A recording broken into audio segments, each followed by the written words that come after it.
ప్రభు అయిన యేసుక్రీస్తు నామములో మీ అందరికీ షాలోమ్.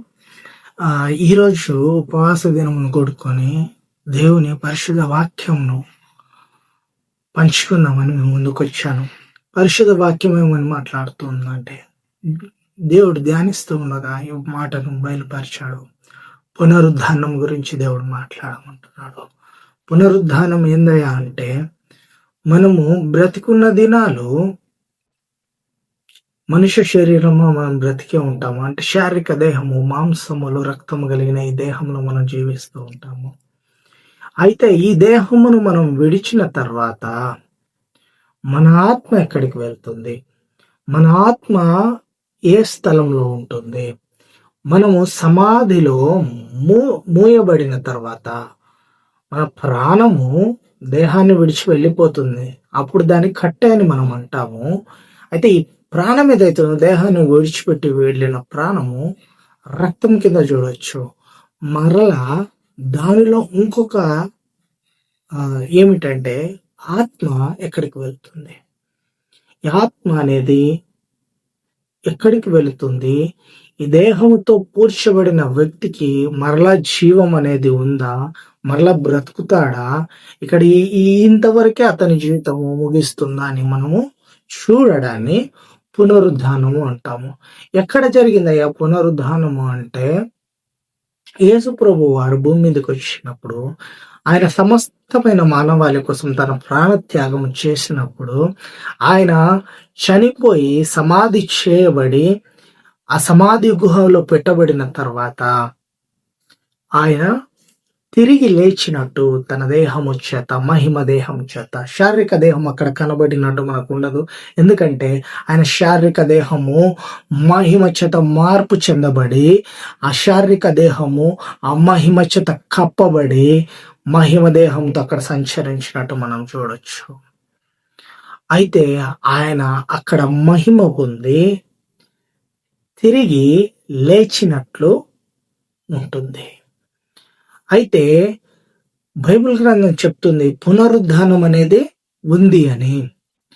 పునరుద్ధానం అనేది జరుగుతుందని బైబిల్ గ్రంథం సెలవిస్తుంది. ఎప్పుడు జరుగుతుందయ్యా ఈ పునరుద్ధానము అంటే, ఇప్పుడు చనిపోయిన వ్యక్తులు సమాధి చేయబడిన తర్వాత వీరు మనం మామూలుగా జనరల్ ఎవరైనా చనిపోతే రెస్ట్ ఇన్ పీస్ అని పెడతాము. అంటే ఈ లోక శ్రమ నుంచి వారిని మనము శాంతిలో ఉండమని, ఈ లోకకు సంబంధించిన ప్రతి ఒక్క బంధకముల నుంచి, దుఃఖము నుంచి వారిని ఏం చేస్తున్నాం? బంధాల నుంచి విడిపోయిన తర్వాత ఒక స్థలంలో శాంతిగా ఉండమని మనం వారికి ఏమని చెప్తున్నాము? ఆ ప్లేస్ లో కదలక మెదలక సమాధి చేయబడిన వ్యక్తులు రెస్ట్ ఇన్ పీస్ అని మనము పడుతూ ఉంటాం.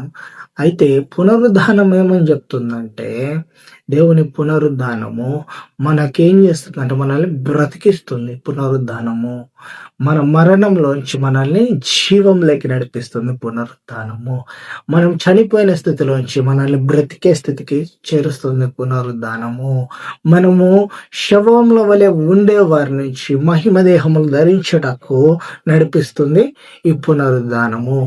ముఖ్య లేఖనములు మాట్లాడుకొని మనం చూద్దాం. ఇక్కడ అసలు ఏంటిది పునరుద్ధానము? ఎలా దీంట్లో మనము పునరుద్ధరించబడాలి? ఎవరు ఈ పునరుద్ధానంలో ఉంటారు? ఎవరు ఈ పునరుద్ధానంలో స్థానం పొందిన వారై ఉంటారని లేఖనం చూద్దాం.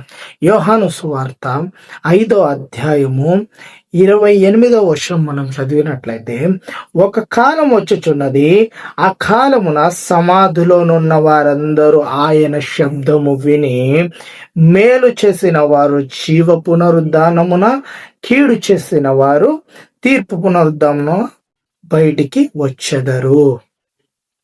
అయితే ఇక్కడ లేఖనం ఏం సెలవిస్తుందంటే, ఒక కాలం వస్తుందంట. ఆ కాలంలో అంట ఎవరి స్వరము విని, ఒక కాలం వచ్చి ఆ కాలంలో అంట సమాధులు తెరవబడతాయి. ఎవరి స్వరము వినంటే ప్రభు అయిన క్రీస్తు యొక్క స్వరము విని ఆయన ఘోర శబ్దము ఎత్తుకొని ఎప్పుడైతే మధ్యాకాశంలోకి వస్తాడో, ఎప్పుడైతే ఆయన దూతగణమును తీసుకొని మధ్యాకాశంలోకి వస్తాడో, ఆయన కేక వేస్తాడు. ఆ స్వరము ఎవరికైతే వినబడుతుందో వారు మాత్రమే పునరుద్ధానములో ఉంటారు. ఏ పునరుద్ధానంలో ఉంటారయ్య అంటే జీవ పునరుద్ధానంలో వారు ఉంటారు. ఎవరు? స్వరము వినబడిన వారు.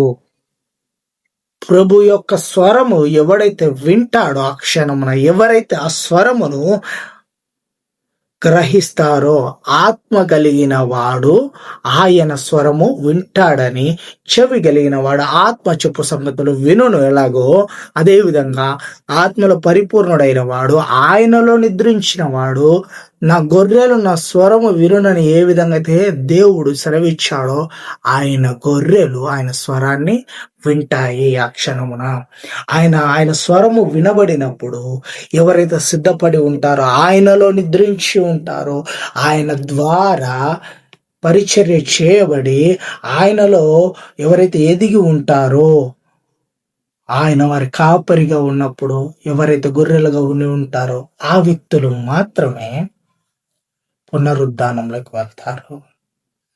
ఇది జీవ పునరుద్ధానము. జీవ పునరుద్ధానం అంటే ఏ వ్యక్తి అయితే యేసు ప్రభువు నమ్ముతాడో ఆ వ్యక్తికి మరణం లేదని యోహాను సువార్త 3వ అధ్యాయం 18వ వచనం 16 నుంచి మొదలుకొని మన కింద వచనాలు మనం చదువుకున్నట్లయితే, దేవుడు లోకమును ఎంతో ప్రేమించాడు, అందుకని తన అద్వితీయ కుమారుని లోకానికి పంపాడని లేఖనము ఉంది. దాని ప్రకారం మనం కిందికి చూసుకుంటా వస్తే, ప్రభువైన క్రీస్తు యందు ఎవడైతే విశ్వాసం ఉంటాడో వానికి మరణము లేదు, వాడు పునరుద్ధానంలోకి వెళ్తాడు, వాడు తీర్పులోకి రాడు.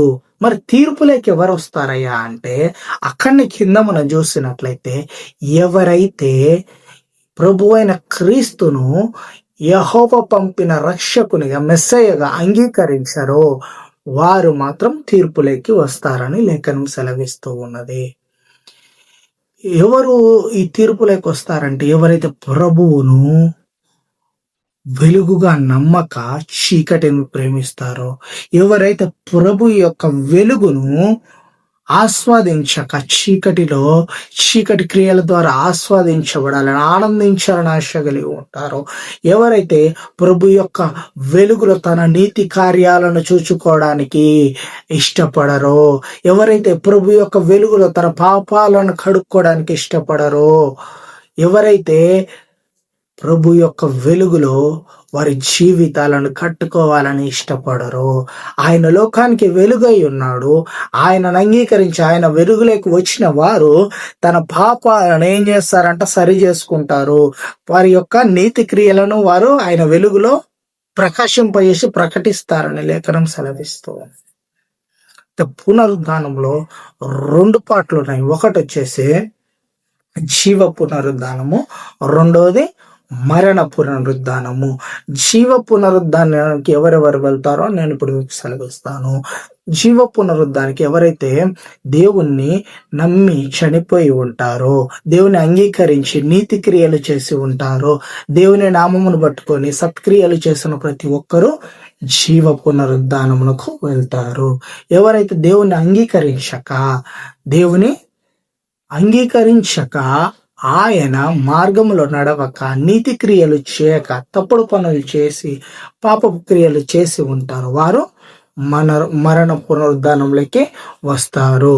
వారు ఎవరయ్యా అంటే, లోకములో ఉండే వారిలో ఎవరైతే క్రీస్తును అంగీకరించారో వారు, చనిపోయిన వారి సమాధులలో ఎవరైతే ప్రభువుని ఎరగక చనిపోయి ఉంటారో, ప్రభువుని ఎరిగి కూడా ఆయన పాలన చేయక చనిపోయి ఉంటారో, ఆయన మార్గములను అనుసరించక అనీతి క్రియలు చేసి ఉంటారో, ఈ ఇరువురిలో మనము చూస్తాము. అయితే యోహాను సువార్త 3:16లో దేవుడు ఒక మాట సెలవిస్తూ ఉన్నాడు.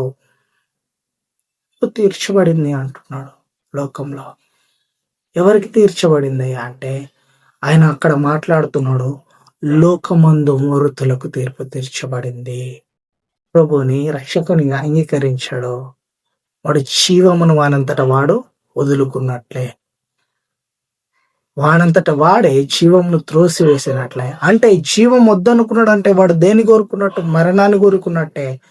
జీవం వద్దనుకున్నాడు అంటే వాడు దేని కోరుకున్నట్టు? నరకాన్ని కోరుకున్నట్టే. జీవం వద్దనుకుంటే వాడు దేని కోరుకున్నాడంటే ఈ లోక సంబంధమైన అధిపతికి వాడు దాసుడై ఉండాలని ఆశ కలిగిన వాడిగా ఉన్నాడు. అలాంటి స్థితిలో ఆ వ్యక్తి ఉన్నవాడు వాడు పునరుద్ధానంలో చోటు చేసుకోడు.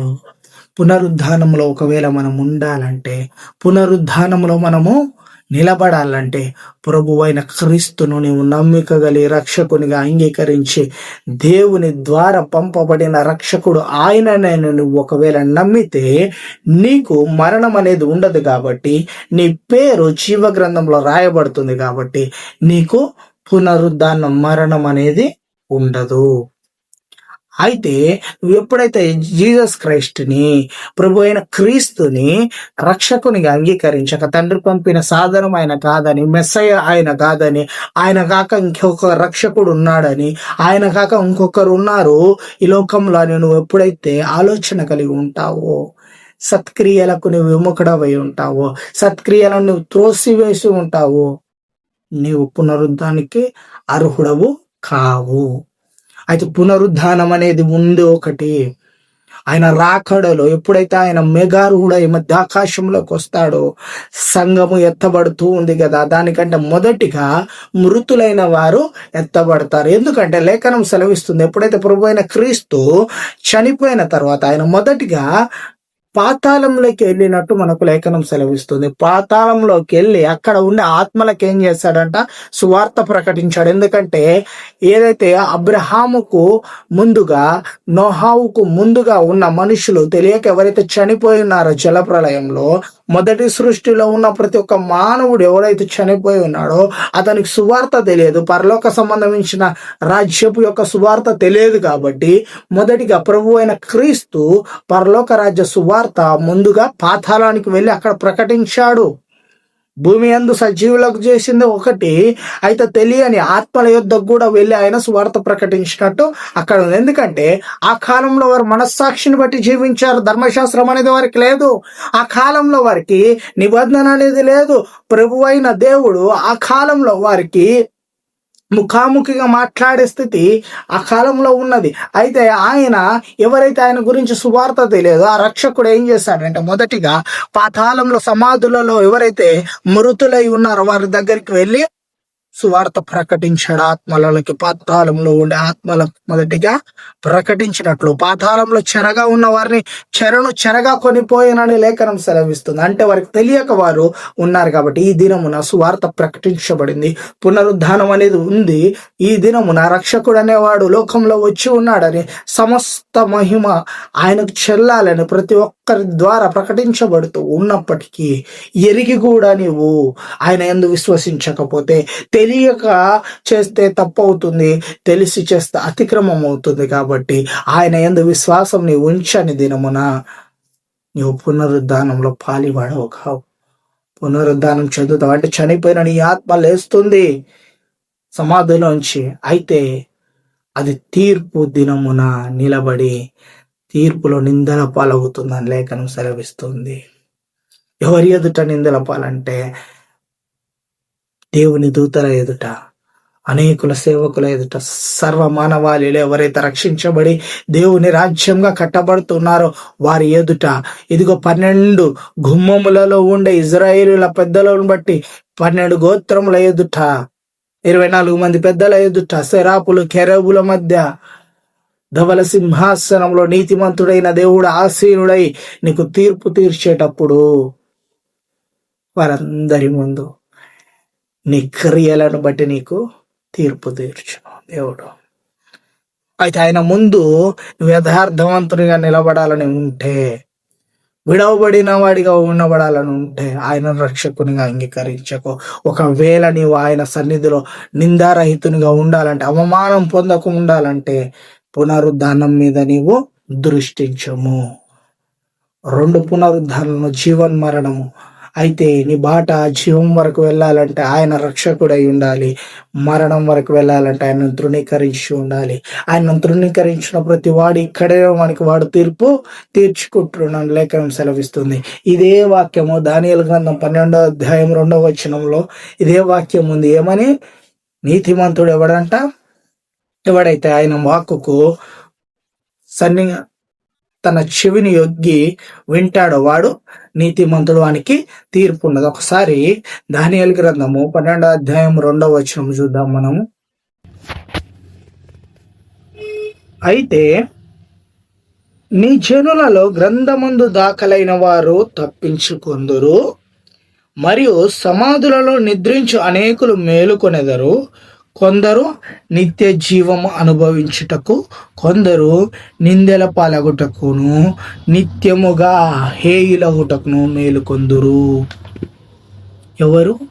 నిందెల పాలగుటకు, నిత్యముగా హేమ. అంటే హేయం ఎక్కడ అంటే నరకంలో పడితే వారు హేయం అవుతారు. కాబట్టి బుద్ధిమంతులు ఎలా ఉంటారంటే అక్కడ కింద వాక్యాలు మనం చూసినట్లయితే ఆకాశ జ్యోతులను పోలిన వారై వెలుగుతూ ఉంటారు. ఎందుకంటే వారు వెలుగు సంబంధులు కాబట్టి వెలుగుతూ ఉంటారు. చీకటి సంబంధులు వెలగరు. చీకటిలో నీకు వెలుగు కనబడదు. చీకటిలో నీకు కాంతి లేదు కనుక నువ్వు చీకటి సంబంధి ఒకవేళ అయితే నీలో ఉండే వెలుగు కూడా పోతుంది. మనం మామూలుగా పొలాలలో చూసినట్లయితే మినుగురు పురుగులను ఉంటాయి కొన్ని. దాని తోకలో దాని బ్యాక్ సైడ్ లైట్ వెలుగుతూ ఉంటుంది. అంత చీకటిలో సైతం ఒక చిన్న కాంతి దీపం అది ఏమవుతుంది? సంచరిస్తూ ఉంటుంది. దాని వెలుగు ఎంత శ్రేష్టంగా కనపడుతుందంటే మనకు అంత చీకటిలో అది వెలుగును ప్రకాశింపజేస్తుంది. అలాగే లోకం అనే చీకటిలో నువ్వు వెలుగును ప్రకాశించేయాలి. ఎవరి ద్వారా అంటే నీ తండ్రి, నీ దేవుడు, నీ రక్షకుడు, నీ జీవము అయిన ఆ ప్రభు అయిన క్రీస్తుకు నీవు కుమారుడవై, ఆ ప్రభు అయిన క్రీస్తుకు నీవు సహోదరుడవై, ఆ ప్రభు అయిన క్రీస్తుకు నీవు సోదరుడవై సమస్తము నీవే అయి తన కలిగిన ఆ బాంధవ్యం ఏదైతే ఉందో అది కలిగి నీ వెలుగు ప్రక్షింపజేయాలి. అందుకని దేవుడు ఒక మాట మాట్లాడుతున్నాడు. నేను లోకముకు వెలుగు, ఎలాగూ నేను లోకమునకు వెలుగై ఉన్నాను అలాగే మీరును లోకమునకు వెలుగై ఉండుడి అని. అంటే మీరు ఆయనను పోలి నడవాలని ఉంది. ఆయన పునరుద్ధానుడైన మాదిరే మనమును పునరుద్ధానం కావాలని ఆయన కోరిక. ఆయన మృతుడు కాదు కనుక, ఆయన సజీవుడు కనుక మనం కూడా సజీవులమై ఉండాలి. మనం అక్కడ చూసినట్లయితే ఆ చరిత్రలో ఎక్కడ చూసినా ఆయన వలె పునరుద్ధానం అయిన వాడు లేడు. చనిపోయి మరలా లేచినవాడు. అయితే కొందరు ఉన్నారు పునరుద్ధానమైన వారు. ఎవరయ్యా అంటే ఆయన చేత లేపబడిన వారు. అది కూడా ఆయన మహిమ కొరకు ఆయన చేసిన కార్యమే. కానీ ఆయనంతటా ఆయన జీవానికి అధిపతి. ఏ విధంగా స్వయంభు తండ్రి అయిన దేవుడు జీవానికి అధిపతి ఉన్నాడో ఈయనకు కూడా జీవాధిపతి అవుటకు ఆయన ఎవరు? తండ్రి ఆ స్థానం ఇచ్చాడని లేఖనం సెలవిస్తుంది. కాబట్టి మనము జీవాధిపతిని నమ్మి ఆయన పునరుద్ధానంలో పాలివారమై ఉండాలి. పునరుద్ధానమును మనము ఎరిగిన వారమై మేలుకొని ఆయన యందు మనము సన్నతించబడాలి. ఆయన యందు మనం కొనియాడబడాలి. ఆయన మనల్ని సన్మానించినట్లు మనం ఆయనతోనే నిలబడి లోకము యొక్క శ్రమలలో మనం ఆయన జయించిన వారమై, నేను ఏ విధంగా అయితే జయించినానో మీరును ఆ విధంగా జయించడం దేవుడు లేఖనం ప్రకారం ఏ విధంగా సెలవిచ్చాడు ఆ విధంగా మనమును జయించిన వారమై ఉండాలి. సంఘము ఎత్తబడుతుంది. పునరుద్ధానత సంఘములో ఎప్పుడైతే మేల్కొల్పో, సంఘం అంటే నీవే కనుక నీవు సిద్ధపడి ఉండు. ఎత్తబడుటకు విడవబడుట బహుఘోరమై ఉన్నది. ఆ శ్రమలను భూమి యందు అనుభవించుట మరియు శారీరకమైన శ్రమలే కాక ఆత్మలో అగ్ని ఆరదు పురుగు చావదని లేఖనం ప్రకటన గ్రంథంలో లేఖనం సెలవిస్తున్న మాదిరిగా నీ ఆత్మ యుగ యుగములు కాలుట దేవునికి ఇష్టం లేదు కనుక నీవును నీ ఆత్మను పదిలపరచుకున్నాడు. దేవుడి వాక్కును మన వెనుకల్లో దీవించను గాక.